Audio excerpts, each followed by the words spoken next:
What is your special, unique contribution to this world? Why have you turned up today?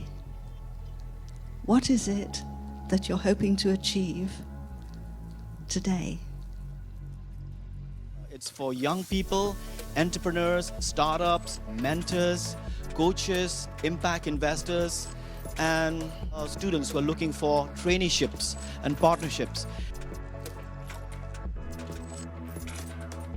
Sometimes there's no connection between entrepreneurs with great ideas and the guys with the money.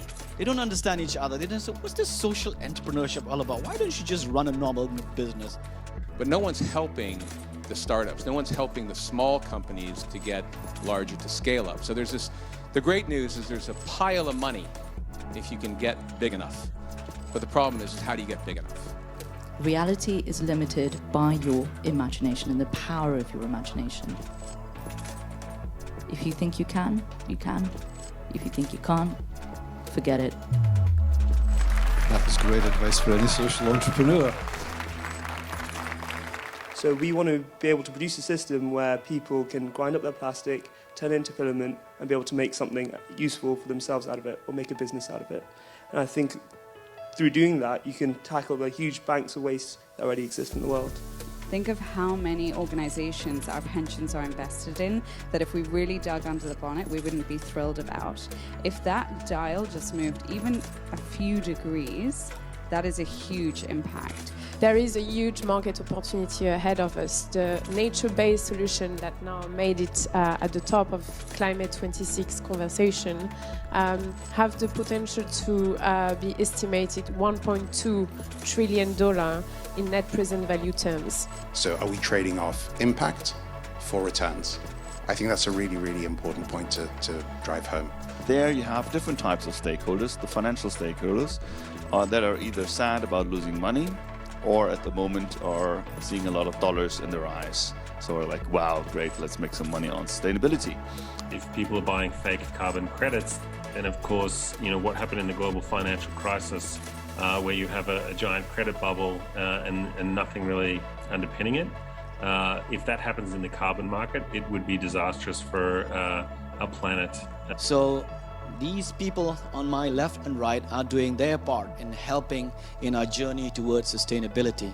ISAC is actually one of the first organizations to align themselves with the SDGs when they were first released in 2015.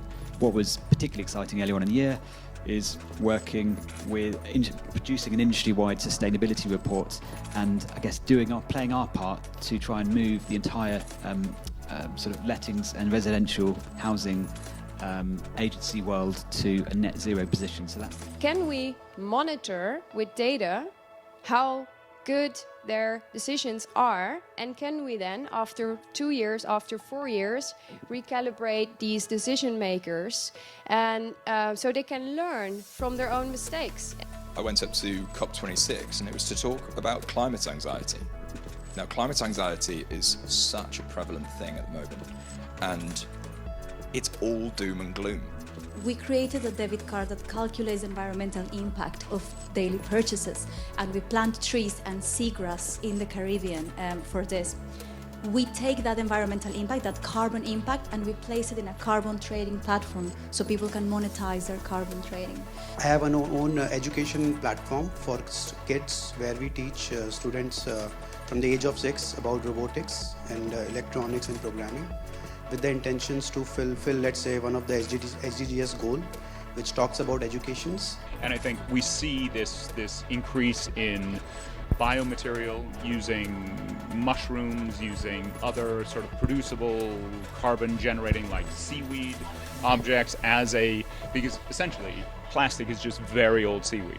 It was a great success for us. We are so happy to have you here.